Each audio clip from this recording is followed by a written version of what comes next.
What's up, YouTube? Coming back at you again with another video. This time I want to talk about anti-squat versus squat style suspensions. So I got 3 different drawings up here, and I'm going to try to make this as painless as possible. I had a long day today, so something I want to discuss. So for a guy who's trying to get everything out of their car, this could be very helpful.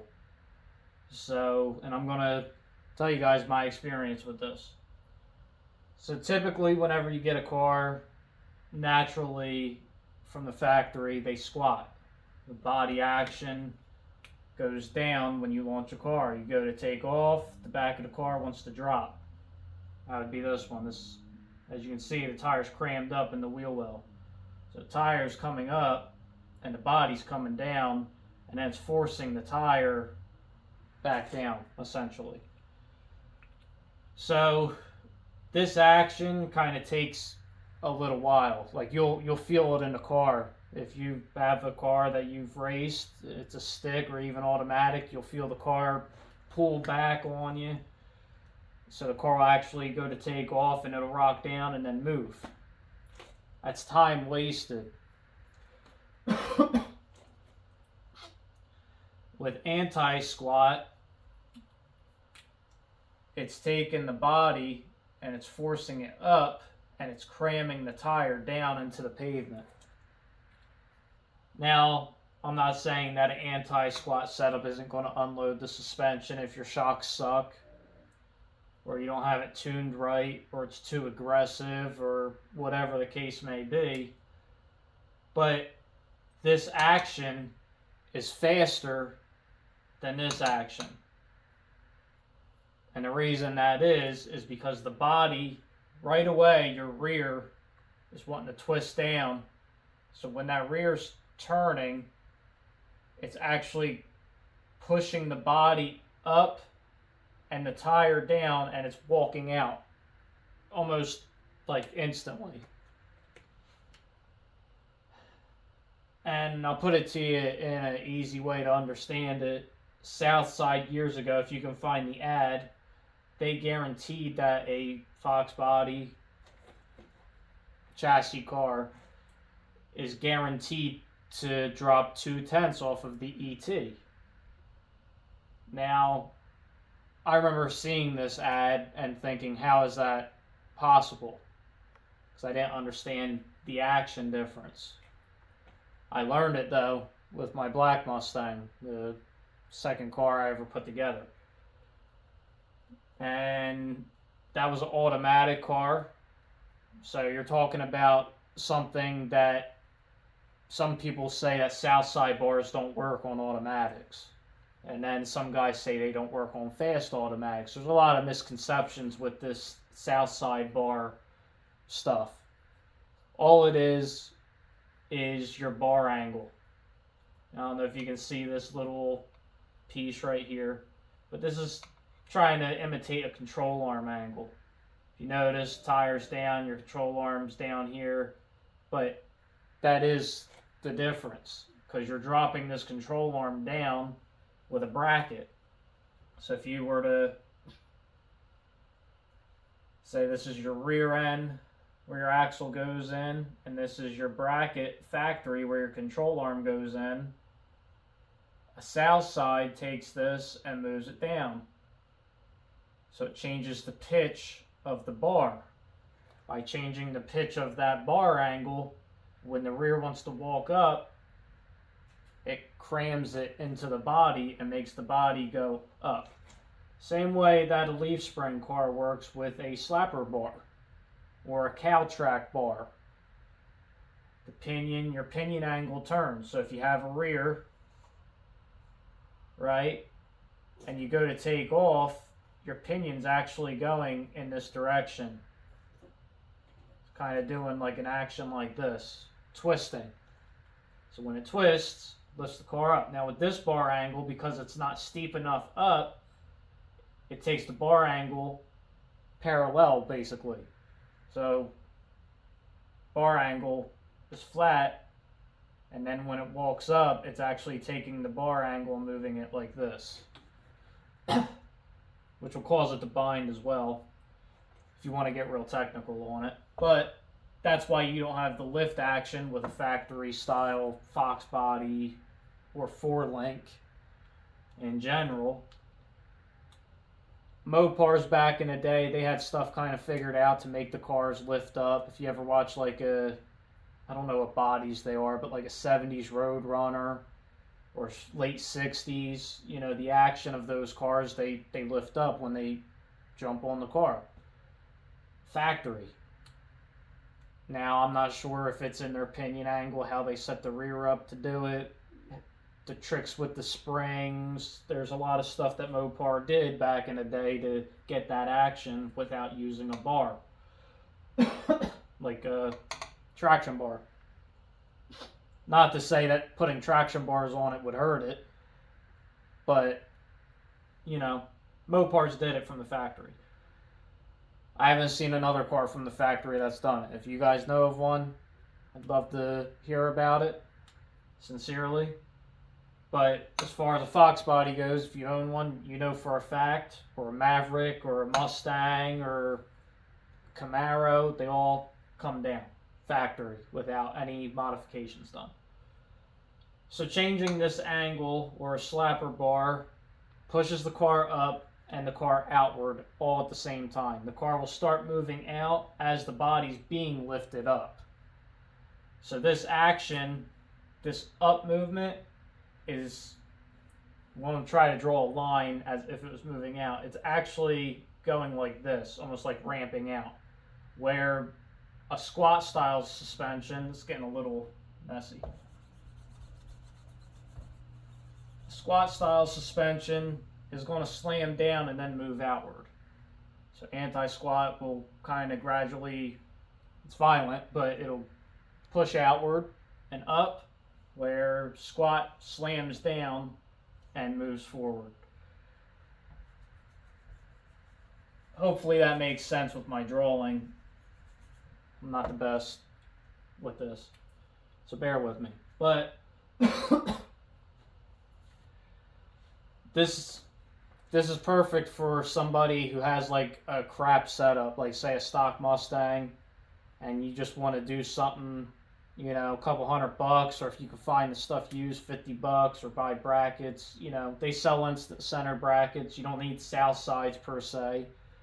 But I will say caution, if you put a set of instant center brackets on a Fox body or any 4-link without the bar, it, like for instance, so you have your bar and it has your coil spring that goes on it. When you move that bar down, it's going to lower the body of the car as well. A south side is offset. So if you buy a set of south side bars, their bars have a spring perch that comes up a little bit, and then it has your coil spring. So it kind of looks something like that. So it keeps the car in factory ride height. So it's just something to look out for. Personally, what I do is I like my cars laid out. I like them low. So I'll use a regular bar with a standard stock height spring and then drop it down with that bracket. That's how I personally do it. That's how my green car is set up.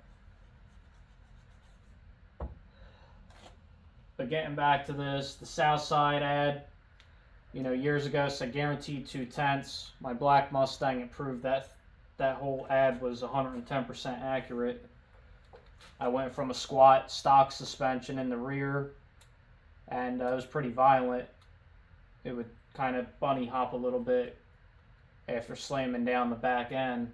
And I went to south side bars, and the car instantly, I would think I was going like a 1270, I think 1272 or something like that, and I went to like a low 1250, 1248 around there.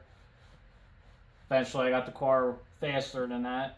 It ended up going 12 after some other stuff, but just goes to show that something simple, You know, I get questions all the time. Oh, how's the car that fast? How do you take a stock Mustang and go that fast with it?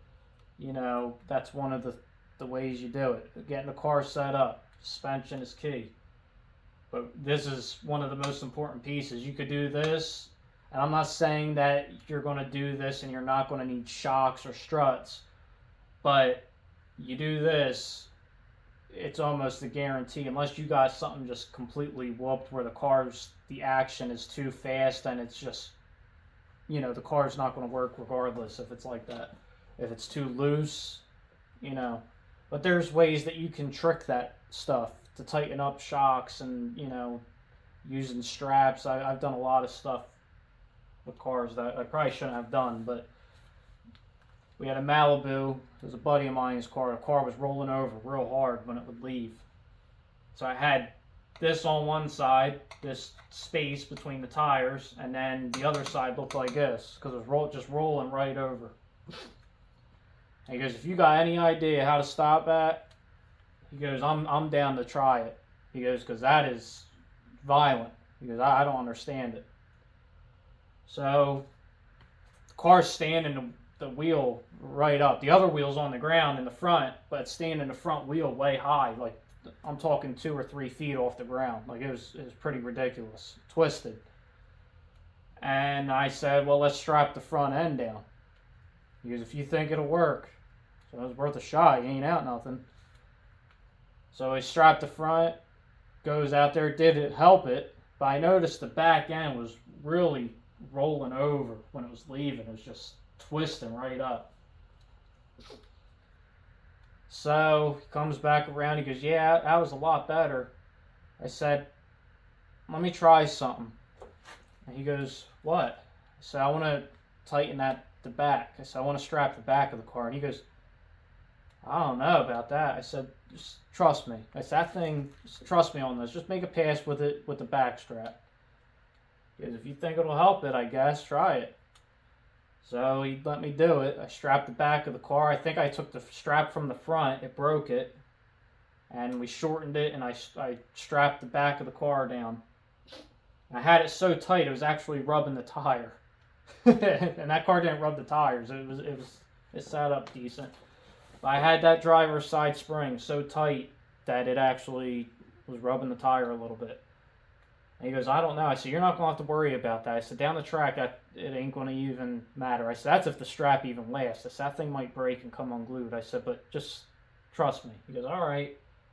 I was his fastest pass of the day that day with junk suspension. I mean, his car on the street, it would just it would pull the wheels right out. He got beat by a 12-second car. Because the car was just so violent, it was just wheel hopping the front end all over the place on the street. It was ridiculous. It's a G-body Malibu. He hit it, came up, he went to let out of it, came back down, and it just kept hopping the nose up. He was all over the street with the wheels in the air, back down. It was a mess.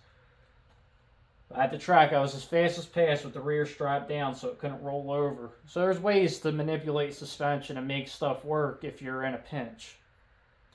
But getting back to this stuff with this anti-squat, this is something that you can do. It's relatively cheap. If you got a couple bucks to spend. If not, I mean, you can make some brackets if you're savvy with some plate. Buy a decent thick plate, probably, I don't know, 1/8 inch steel. And, you know, if you know somebody has south side brackets, or you could always order them and copy them and then send them back. I mean, if you wanted to. The rebuild kit for the south side brackets is $60. So, I mean, it almost costs you that in metal really to buy the metal and whatever stuff to cut it. So you're almost better off just buying the south side rebuild kit from UMI, and you get these brackets for the rear, and you just weld them on your rear. Put the bolt here, it has a sleeve, and then the bracket goes on, and change, you know, you might have to modify your lower control arms to fit inside of here. If you got stock crap, I don't recommend doing it, because the stock rubber and stuff, you'll tear that right to pieces. But if you got a solid control arm already in your car, instant center brackets, and change the bar angle, make it where it anti-squats, and I can guarantee you'll go faster. Guarantee it. Your drag radial guys, they're big fans of anti-squat. If you ever see a drag radial car going down the track, the front end's like down like this and the back end's way high, and they just, the whole way, the whole eighth mile, quarter mile, the car's just up in the back with the front end down. I was actually told that they have struts that lock when it comes down. The struts actually hold the car down. So I don't know how true that is. I mean, I've seen some pretty busted up radial cars where they actually broke the front splinters and stuff, the balances and all that. But look it up. There's pictures online. But yeah, this action here, I guarantee it'll help you guys if you don't already have a car set up like that. It's easy, at least a tenth, every bit of a tenth of a second, but 2/10. That's pretty much it. For the leaf spring guys, you know, either go with a cow track or a slapper bar. I don't recommend slapper bars for a fox body. There's a lot better lift bars. That's what people used to call them back in the day, lift bars. But there's a lot better lift bars or ways of getting the action. The slapper bars, it takes too long to get the action, in my opinion. I had a set on a car years ago to try them, and it worked. I mean, the car worked on the street pretty good, but the car still tried to squat down, and then it came up. The action was longer, so now your action is coming down and then up. So it's time wasted instead of just up from the rip and out. So anything to push you forward and get you moving is going to help you in the long run. I mean, that stuff will makes a decent difference. Like I said, it's at least a tenth or two. Pretty easy to do. You can do it in your driveway or cobblestone yard or whatever you got going on. You know, I did it in a dirt driveway when I was a kid, 19, 20, 22 years old. But that's pretty much it, guys. I mean, simple setup, it's effective, and it'll get you guys out there. You know, when you got a junky setup, if you got a 13.0 car, go 12s. You know, if you're on the brink of trying to get that next tenth to just make the next set of numbers, there it is. If you're not set up like that, that'll help. And maybe I'll do another video on different suspension with shocks and stuff like that later on. But I just wanted to get this anti-squat versus squat and let you guys see the difference between the two and rattle your brains, make you think a little bit, and maybe try it and see if it works for you like it did for me. Because I'm a firm believer in anti-squat. Always will be. I don't think anybody's ever going to change that. So, and some guys, they like their cars neutral, where the car just kind of goes out. It doesn't really have an action at all, which that works too. You see a lot of fast cars like that. Personally, I like that action with the car lifting up and pushing the tire down. I think that's always going to be faster. But that's my personal opinion between neutral. I never had anything set up neutral to argue that opinion, but that's my opinion on it. There's no telling me different. So I'd have to see both of them. I'd have to see a car go from anti-squat to neutral, and both car, you know, that setup where it's dialed in 110% and see the time slip and have it proven to me that a neutral car is faster than an anti-squat car. It's just the anti-squat action. It's almost like somebody kind of pushing you. So if you're getting slammed in the rear, it's like a head start almost, you know. If you get what I'm saying. If somebody runs up behind you and gives you a shove, you know, you're going to obviously have momentum to go forward. So that's almost what it's like doing. Alright. So you guys have a good one. If you try this, let me know. Tell me how it works for you. If not, hopefully you learned something, or if you have tried it, and it worked for you, you can let me know either way. I like hearing your guys' feedback. So, you guys have a good one, and I'll see you around.